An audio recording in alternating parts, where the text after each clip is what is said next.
Salut à tous, salut à toutes, et salut Catherine. Et salut Pablo, et salut à tous et salut à toutes. Alors cette semaine dans le débrief hebdomadaire, on va vous parler de la gauche. C'est vraiment une grande nouveauté dans le débrief, non je rigole. On va parler de la gauche, on va parler de la NUPES et des grands sujets qui sont en train de traverser la NUPES. On avait parlé il y a un ou deux débriefs, une ou deux semaines, on avait parlé de François Ruffin, des propositions qu'il avait faites, notamment liées à la social-démocratie. Là, cette semaine, c'est ce qui nous a marqué, nous, c'est le débat, notamment que Clémentine Autain a eu avec Paul Magnette, le patron du Parti socialiste belge, d'ailleurs que j'ai interviewé en midinale hier, un débat qui a porté sur l'écosocialisme. Comment, toi, Catherine, tu y étais à ce débat? Est-ce que tu penses que cette proposition de thème, de sujet, est susceptible de faire avancer les choses à gauche? Oui, ça je pense que c'est un peu même un terme presque à la limite tellement consensuel, non, à gauche. L'écologie et le socialisme et l'écologie. Donc ce que moi j'ai retenu de ce débat, c'est que y a quand même la volonté de trouver des agrégats importants, c'est-à-dire qu'on ne soit pas simplement dans les propositions, mais dans une recherche de reformulation d'un projet, donc d'un projet de gauche moderne. Ça s'appelle l'écosocialisme, ça s'appelle le socialisme, ça s'appelle le communisme, mais peu importe en fait à la limite. Ce que moi je trouve intéressant de voir que François Ruffin, donc il dit pas qu'il est social-démocrate, parce qu'il faut pas, je veux dire, le titre de Libé n'est pas exactement ce qu'il dit je suis démocrate et social. Donc lui, il met l'accent sur ces deux dimensions, l'autre l'écologie et le socialisme, d'autres l'écologie et le féminisme. Mais en fait, en tout cas, ce que moi je trouve intéressant après toute cette période où on a pensé que les grands ismes étaient morts, où les grandes idéologies n'avaient plus de sens, etc., on se rend compte qu'on est quand même devant un problème de reformulation d'un projet général. Et chacun s'y essaye, bon an, mal an, dans son coin, à essayer de mettre des propositions en débat. Donc voilà, ça c'était le premier truc. Et d'ailleurs, je voulais signaler qu'on a sollicité un certain nombre de personnes pour réagir aux propositions de François Ruffin, à l'interview que François Ruffin a fait au Nouvel Obs il y a une quinzaine de jours, et que donc on va le mettre en ligne. C'est mis en ligne? Oui, on va le publier aujourd'hui ou demain. Bon, voilà. Donc, vous allez pouvoir invite à le lire. Voilà, donc il y a plusieurs propositions de Raquel Garrido, de Sandrine Rousseau, d'Arthur Delaporte du Parti socialiste et de Damien Modet de la France insoumise, voilà, et de Roger Martelly aussi, et de Pierre Dariville. Voilà, comme ça, on a du Parti communiste. Comme ça, on a fait le tour. Chacun donc avec sa sensibilité, chacun depuis là d'où il parle, depuis l'histoire dont il est héritier, les écologistes, les communistes, les socialistes, etc. S'est penché sur cette question de la social-démocratie et on a donné une réponse que je vous invite à lire. Mais c'est bien que, je trouve ça significatif que ce débat sur la manière d'appréhender une histoire et une proposition globale, que chacun se repositionne et essaye de reformuler son propre projet de façon globalisée. D'autant que, pour avoir lu le dernier livre de Paul Magnette et pour l'avoir aussi interviewé, son dernier livre s'appelle La vie large, en référence à une phrase de Jean Jaurès, qui est attribuée à Jean Jaurès, où en fait on disait à Jean Jaurès « Oh, vous faites chier, vous voulez qu'on vive tous comme des pauvres ?» Et lui aurait répondu « Non, je ne veux pas qu'on vive tous comme des ascètes, moi je suis pour la vie large. » Et le projet, en fait, dans écosocialisme, ce qu'entend Paul Magnette, c'est un projet désirable. Et c'est ce qu'il trouve, et d'ailleurs, il ne le dit pas à mots couverts, c'est ce qu'il trouve que certains écologistes un peu oublient parfois.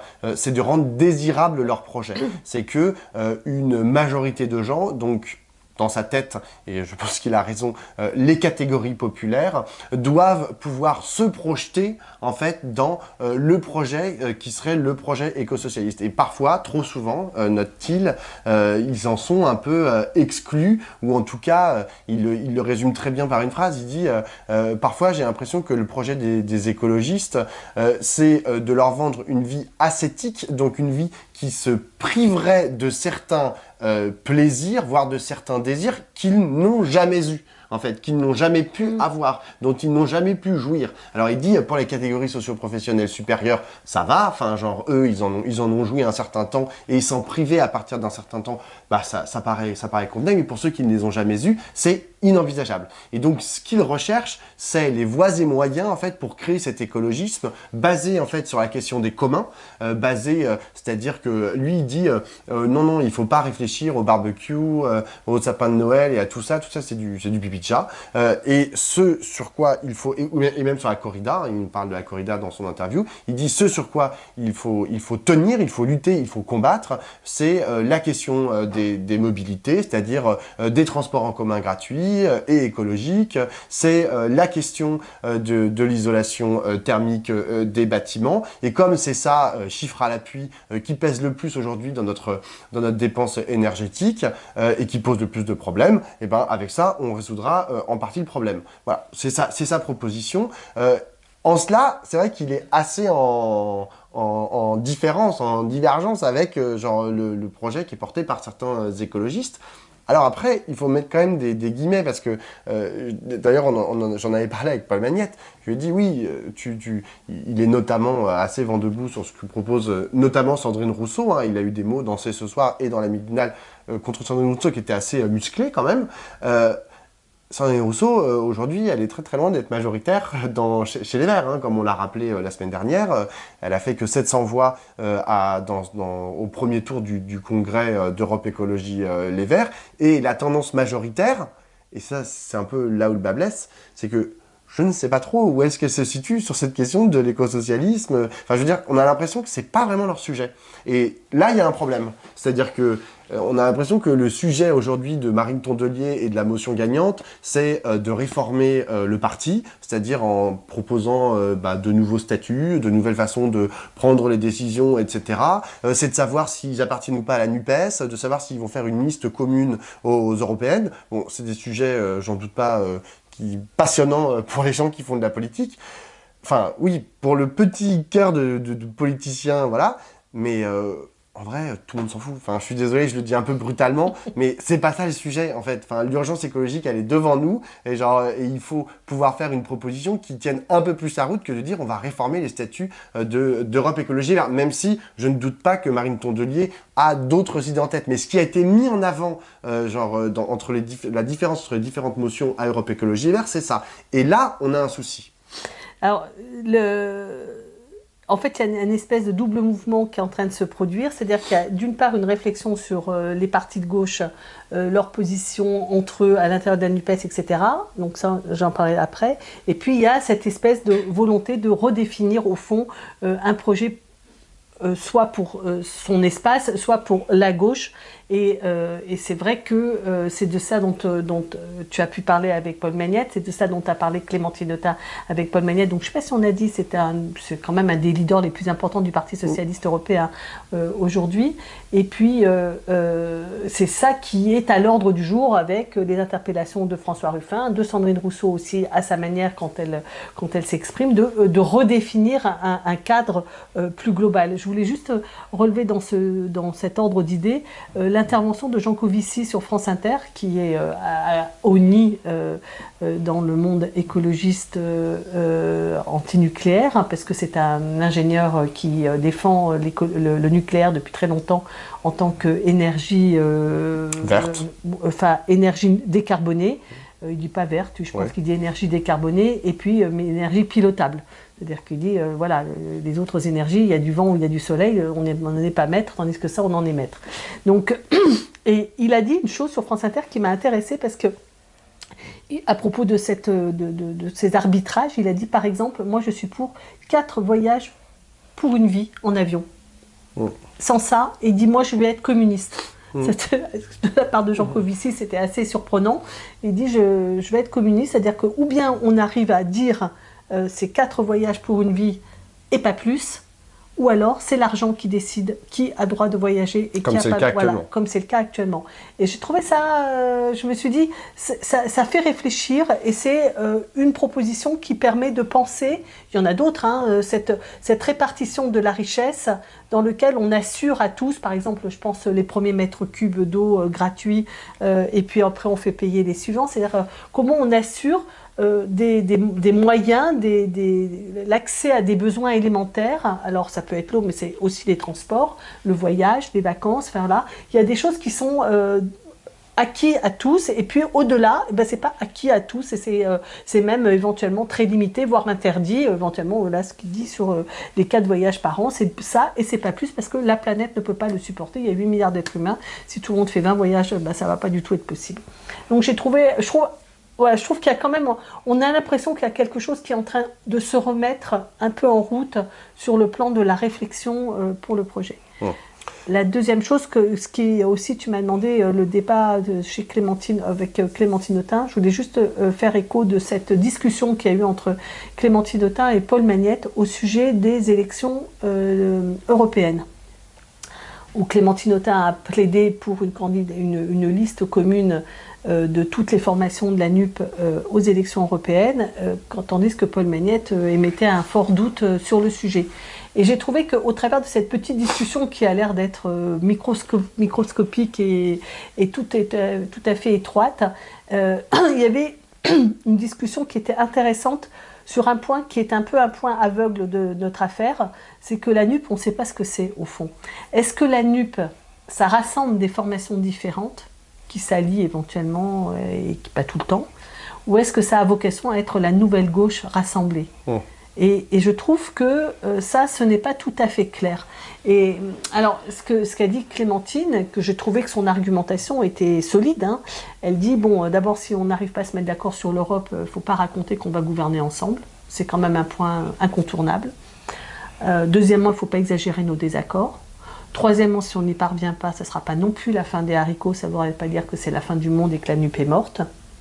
Et quatrièmement, c'était quand même inscrit dans une perspective, une analyse globale où elle dit dans la tripartition de la société entre en gros la droite, l'extrême droite et la gauche, nous ne pouvons pas avoir plusieurs candidatures à la prochaine élection présidentielle. Il faut un candidat commun, elle l'a dit très clairement, il faut un candidat commun et donc il faut l'élection européenne, si on arrive à se présenter ensemble, on marque un jalon dans cette étape, c'est une étape vers cette candidature unique de toute la gauche.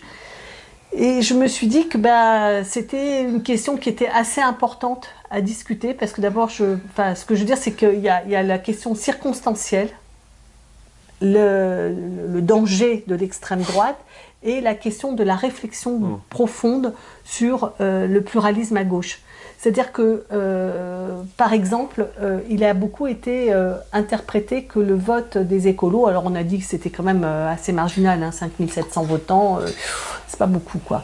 Mais que parmi eux, la majorité ont voté plutôt pour une autonomie des écolos. Et oui, si on prend la motion de Marine Tondelier et celle qui était soutenue par Jadot, en gros, voilà. Ça fait 45 plus 18. Oui, ça fait, je sais pas combien, ça fait 63, ça. Ouais, donc c'est quand même pas mal, ça fait les 2 tiers, quoi. Qui sont plutôt pour la construction de leur espace autonome. Et moi, je pense que ça doit quand même pas forcément se prendre comme une hostilité à la NUP. Je pense qu'on a plutôt besoin que les écolos, ils réfléchissent d'abord à une question, c'est pourquoi ils ne sont pas raccords avec la montée de la question environnementale et que donc il faudrait qu'ils travaillent à affiner, revoir, reconsidérer leurs propositions politiques. Et je le pense à peu près de tout le monde. C'est-à-dire que moi, je crois que la gauche est intéressante quand chacun travaille sur ses fondamentaux et pas simplement essayer de se raccorder, et que le fait de travailler sur ses fondamentaux n'est pas forcément une position hostile à la NUP. Si tant est que la NUP ne se vive pas, et la NUP c'est qui, je ne sais pas, mais si tant est qu'on ne considère pas la NUP comme étant une organisation unique. C'est-à-dire que si on accepte que dans cette organisation il y a des gens différents, que ces gens différents prennent le temps de formaliser leur propre vision et leur propre projet, ça ne devrait pas faire problème. Oui, mais le problème, c'est que pour ça, il faut quand même réussir à pouvoir... Il faut un cadre, en fait, pour pouvoir formaliser un projet en commun. C'est-à-dire que chacun peut formaliser son projet, et après, il faut un cadre pour le formaliser en commun. Et moi, je pense que, de toute façon, tout le problème de ça, pour moi, date de la fin des années 70, où il y a eu ce magnifique truc qui a été inventé, qui était le programme commun, et qui a été résumé... C'est le début des années 70, hein. Oui, exactement. Le programme commun. Oui, mais c'est ce qui a abouti, même au début des années 80, à quelque chose, genre, c'est-à-dire le camarade Mitterrand, exactement. Et, donc ça a mis toutes les années 70 en fait à accoucher d'un programme commun qu'on a résumé à il y a 110 propositions avec des, en fait c'est des boulettes, enfin des tirets les uns derrière les autres, et chacun y a un peu mis, enfin on a réussi à mélanger en l'occurrence les propositions du Parti communiste et les propositions du Parti socialiste qu'on a mis en tirets. Et cette façon, en fait, de résumer, ce qui s'est passé, comme tu l'as dit, pendant toutes les années 70, je trouve est complètement fausse. C'est pas ça, en fait, le projet, en fait, qui a été porté par François Mitterrand. Et du coup, il a été un peu transposé, ce qui s'est passé dans la NUPES. C'est pour ça que ça a été fait très rapidement, enfin, que ça a pu être fait très rapidement. C'est qu'en fait, l'accord de la NUPES, en gros, c'est vous avez 4 partis politiques qui sont réunis, qui ont pris des tirets, en fait, qui ont pris chacun des bouts, en fait, de leur programme, qui ont pris des tirets, qui ont vu que parfois ça collait, parfois ça collait pas. Quand ça collait pas, ils disaient ça colle pas, voilà, astérisque, ça colle pas. Et puis, hop, c'est bon, genre, on a fait le programme de la NUPES, on a la NUPES. Mais genre, désolé, non, on a peut-être une force électorale qui tient jusqu'aux élections, mais ensuite, comme tu dis, il faut de l'huile de coude pour pouvoir, à partir de ces identités autonomes particulières, pouvoir envisager quelque chose en commun. Et ce travail n'est pas fait. Parce que d'abord, il n'est pas fait au niveau particulier, c'est-à-dire que le Parti communiste, c'est un peu compliqué parfois de savoir où est-ce qu'il habite, les écologistes aussi, les socialistes aussi. Et du coup, à partir du moment où déjà tu n'es pas sûr sur tes bases, les insoumis, je pense que eux, ils savent à peu près où est-ce qu'ils veulent aller. C'est peut-être eux qui ont le projet aujourd'hui le plus dense et le plus cohérent. Le problème, c'est qu'ils sont les seuls à l'avoir et que les autres autour d'eux sont peut-être un peu en train de se chercher. Et donc moi, je suis effectivement d'accord pour que chacun ait son identité autonome et réussisse à la construire. Il faut trouver les modalités pour le construire, parce qu'aujourd'hui, j'ai un peu l'impression qu'on a perdu l'intelligence collective, en fait, pour pouvoir créer ces projets autonomes, et ensuite réussir à trouver un endroit pour créer quelque chose en commun qui ne soit pas qu'une liste, encore une fois, de propositions à l'après-vert. C'est compliqué, mais c'est pour ça que la discussion avec Magnette, autrefois, était intéressante. Parce qu'elle était quand même un point de rencontre entre l'écologie, le socialisme, et puis Clémentine, qui est une députée France Insoumise. Donc voilà. Deuxième sujet qu'on voulait aborder, qui est un sujet compliqué, je trouve, c'est le rapport de la NUPES, mais tout particulièrement de la France Insoumise, avec la guerre ukrainienne, avec la guerre russo-ukrainienne. Cette semaine, et à l'Assemblée nationale et au Parlement européen ont été votées deux propositions de résolution. Enfin, c'est des propositions, ce qu'on appelle des espèces de lois de principe. En fait, où vous avez des tirets, encore une fois, où le Parlement français et le Parlement européen dit c'est bien ça, condamne l'action de Vladimir Poutine en Ukraine, dit qu'il y a peut-être des crimes de guerre, voire des crimes contre l'humanité qui ont été commis en Ukraine, etc. Et dans les deux cas, la France Insoumise a refusé, en fait, s'est abstenue, en fait, donc a refusé de voter ce texte.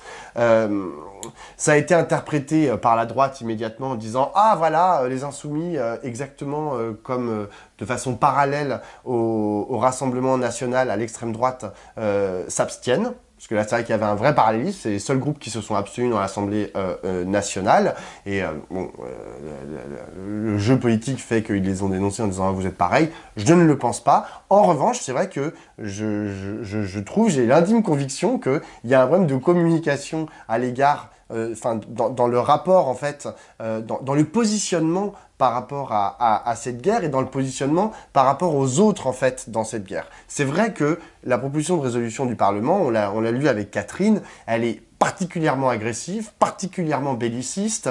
Elle fait... Alors, certains à la France Insoumise disent qu'elle fait la part belle à l'OTAN. C'est pas tout à fait vrai. Il y a 36 points, mais il y en a 2 qui disent bravo explicitement à l'Organisation Transatlantique Nord. Donc, et ça, c'est vrai que par rapport aux grandes orientations de la France Insoumise, qui s'opposent plutôt, qui trouvent que l'OTAN n'est pas une des solutions au problème, voilà, ça peut être un point de rupture. Mais encore une fois, j'ai l'impression que ce qu'il aurait fallu faire, mais je ne veux pas me mettre à la place de la France Insoumise, mais c'est de dire, bon, ok, on signe, parce que de toute façon, il y a un mouvement en fait général de soutien et de solidarité au peuple ukrainien, donc on signe, et puis, dans la prise de parole pour justifier le vote, on dézingue en fait les 2 propositions, ou les 3 ou les 4 qui ne vont pas, parce qu'elles sont particulièrement bellicistes ou qu'elles font la part belle à l'OTAN. Mais là, il y a une incompréhension, et je sens qu'il y a en train, là pour le coup, c'est une guerre de communication que la France Insoumise est en train de perdre, où, en gros, le truc France Insoumise poutiniste est en train de gagner. Et moi, je vais vous dire, ça me fait franchement chier d'aller sur un plateau et qu'on me ressorte ça en permanence, de discuter avec monsieur machin ou mon cousin ou je sais pas quoi, et qu'on me dise, ah bah les Insoumis, c'est des poutinistes, j'ai voté pour des poutinistes. Et je suis obligé d'expliquer, de détricoter, mais c'est difficile. Et aujourd'hui, j'ai peur que cette bataille de communication soit en train d'être perdue par les Insoumis. Et je terminerai par une photo qui a été postée par les Insoumis sur les réseaux sociaux, où on voit les députés Insoumis porter une pancarte avec écrit il faut en finir avec l'écocide en Ukraine pour une reconstruction verte en Ukraine. Et je me dis, bon, on accuse les Insoumis d'être poutinistes, et ils se mobilisent contre l'écocide en Ukraine. Je dis pas qu'il n'y a pas d'écocide et que c'est pas grave ce qui se passe sur le plan environnemental en Ukraine, mais est-ce que c'est vraiment là le cœur du sujet ? Voilà, tout ça pour dire que je m'interroge en fait quant à la communication sur la question ukrainienne de la France Insoumise. Je sais pas ce que toi tu en penses. Moi, ce que je pense, c'est que, en tout cas, j'ai pas vu la résolution du Parlement européen. En tout cas, la résolution du Parlement français, elle a été faite pour qu'il ne puisse pas la voter. Ce que je veux dire, c'est que la semaine dernière, la France Insoumise a réussi à réunir une majorité sur sa proposition de loi de constitutionnaliser le droit à l'avortement. Et pour obtenir cette majorité, elle a retiré de sa proposition le droit à la contraception. Parce que ça ne faisait pas consensus. Et donc, pour obtenir ce consensus, elle a retiré ça. Là, ils ont mis, ceux qui ont rédigé cette proposition, c'est doit être Renaissance. Oui, c'est Renaissance, oui. Voilà, ils ont mis explicitement des références à l'OTAN. Donc, ils ne voulaient pas d'unanimité du Parlement sur ce thème. C'est-à-dire qu'ils ont voulu cliver en faisant... Il y a un piège qui est tendu, la France Insoumise tombe dedans. Alors voilà, donc ce que je veux dire par là, c'est que c'est d'abord une opération qui n'est pas une opération de soutien à l'Ukraine, parce que si on voulait faire une opération de soutien politique à l'Ukraine, il eût mieux valu avoir l'unanimité de l'Assemblée nationale française et donc ne pas mettre en avant le débat sur les bienfaits de l'OTAN et de l'adhésion à l'Union européenne, les deux. Ils avaient mis donc les 2 points qui savaient ne pas pouvoir avoir l'assentiment ni de la France Insoumise ni du Rassemblement national. La deuxième chose, c'est que je pense que cette difficulté, elle est liée profondément à un problème de lecture du monde de la France Insoumise. C'est-à-dire qu'en fait, l'analyse du monde telle que la développe, parce que c'est en fait Jean-Luc Mélenchon et à peu près que Jean-Luc Mélenchon qui s'exprime sur les sujets internationaux, c'est une analyse qui est très largement dans la continuité des mouvements tiers-mondistes et issus de cette période dans laquelle il y avait des camps qui s'affrontaient et cette lecture, qui est une lecture globale, mais qui se réitère à l'occasion, par exemple, de positions sur le vaccin. Pourquoi vous n'avez pas voulu des vaccins russes et chinois qui se retrouve à de nombreuses reprises dans les analyses de Jean-Luc Mélenchon, me semble nourrir cette accusation qui lui est faite. Et le problème, à mon sens, c'est que cette analyse du monde, je crois qu'elle est datée. Je crois qu'il y a vraiment, tout à l'heure on disait que beaucoup de travail intellectuel était en train de se réenclencher à gauche pour redéfinir un projet. Moi, il me semble que dans les problèmes que nous avons, toute la gauche mais il se trouve que Jean-Luc Mélenchon, lui, intervient beaucoup sur les questions internationales. Je pense que dans les questions, il y a celle de comprendre le monde dans lequel on est et de remettre à jour notre lecture du monde, et que je pense que cette lecture Occident contre reste du monde, Nord-Sud, etc., ce sont des lectures qui ne sont plus valables. Je crois qu'on ne peut plus fonctionner, enfin raisonner ainsi, c'est caduque, et que c'est ça qui ne va pas, quoi. En fait, je pense qu'on paye un problème de communication, mais sur le fond d'un problème de non mise à jour de l'analyse du monde tel qu'il est, et que moi il me semble que par exemple les analyses de Bertrand Badi me semblent beaucoup plus fines et beaucoup plus actuelles, et que c'est celle que en tout cas à laquelle je me réfère, et c'est un éminent spécialiste des relations internationales qui a publié pendant des années l'état du monde à la découverte, et qui maintenant, je ne sais plus où c'est passé, c'est Les liens qui libèrent. Les liens qui libèrent, exactement. Avec Dominique Vidal, et que je pense que cette mise à jour, elle est nécessaire au plan politique. Sans ça, on est dans la nasse.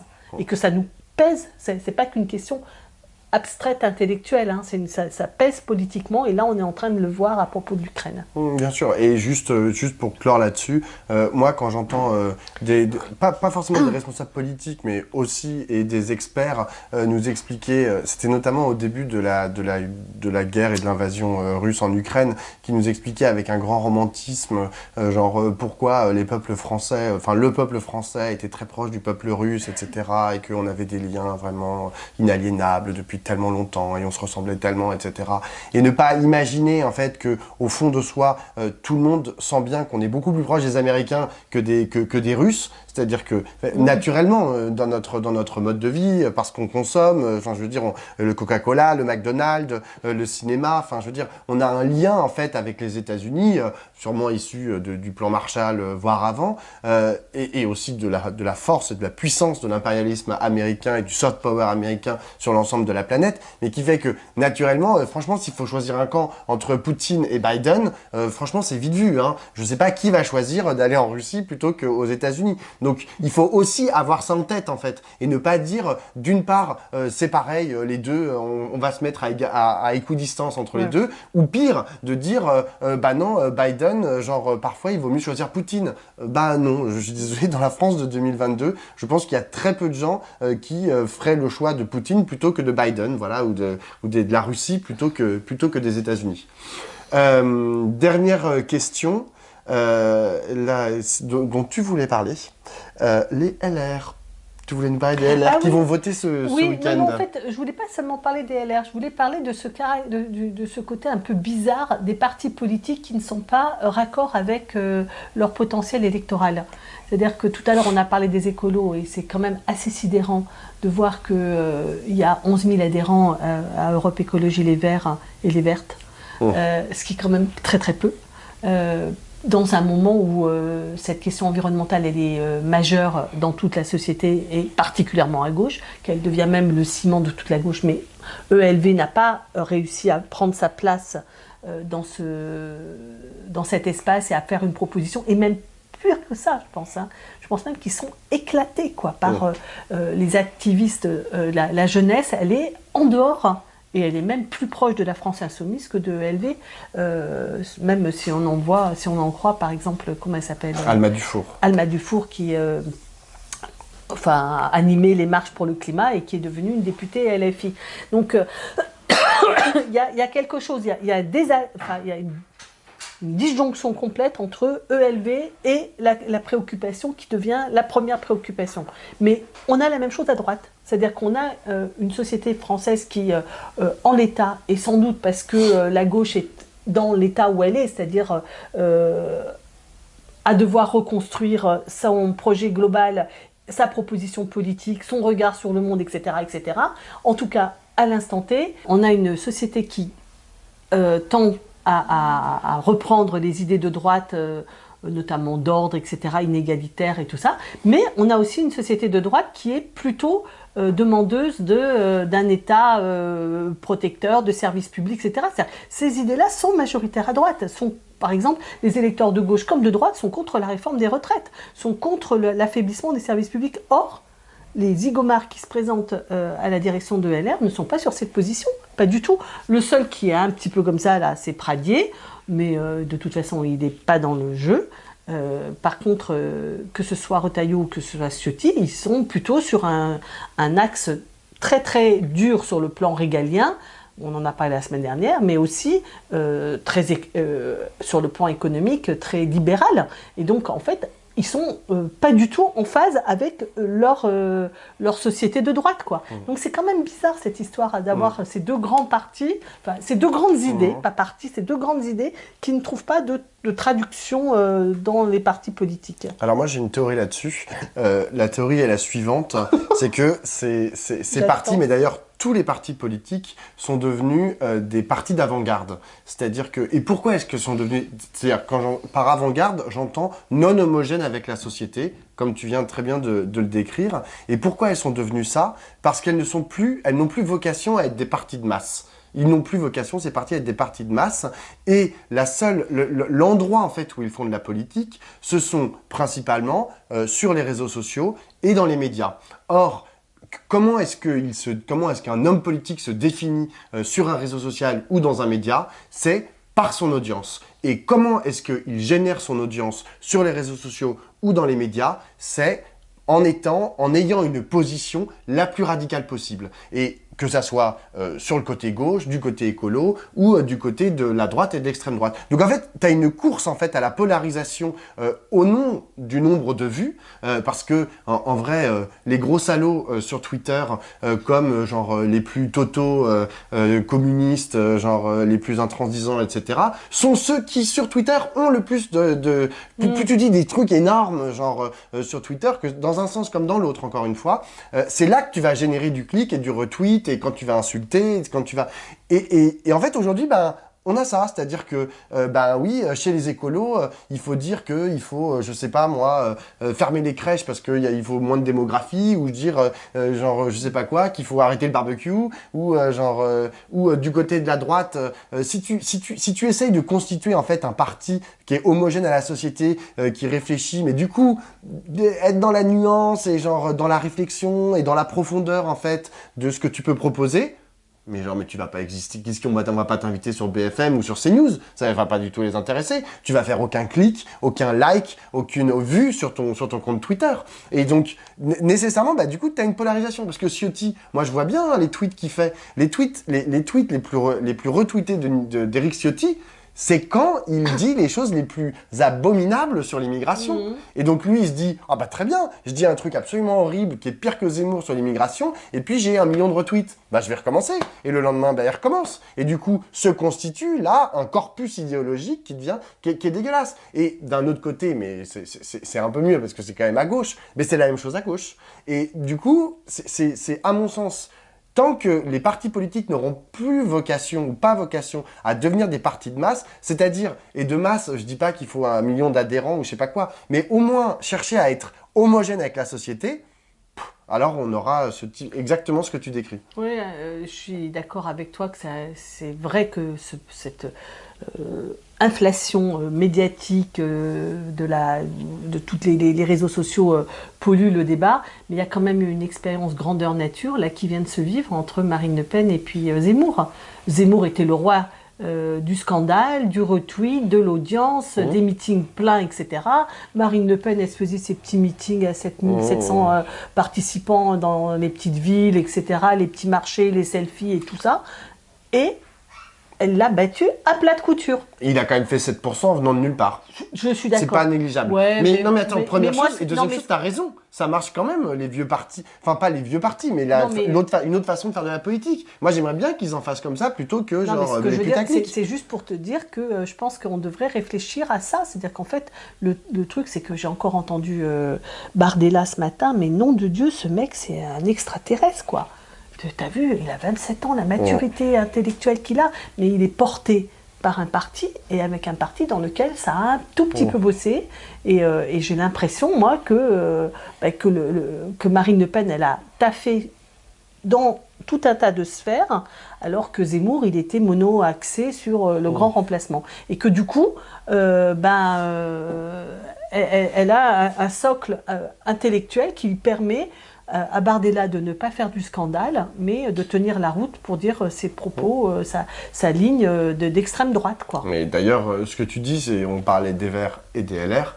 Aujourd'hui, personne n'imagine qu'en 2027, ni les Verts ni les LR n'arrivent à faire quelque chose au présidentiel. S'ils continuent comme ça, hein, peut-être que les choses changeront. Alors que le RN, on sait très bien, en 2027, la possibilité du Rassemblement national à la présidence de la République, aujourd'hui, est envisagée. Donc, et elle ça veut commence dire même que, à structurer voilà, notre stratégie exactement. politique à gauche. Donc ça veut dire que genre, ce que tu décris sur la stratégie du Rassemblement national et de leur façon de fonctionner, hélas, est une stratégie qui, pour l'instant, s'avère payante et peut-être même gagnante, hélas. Ça taffe et ça s'ancre. Exactement. Eh ben, Bon. on va terminer là-dessus. Boing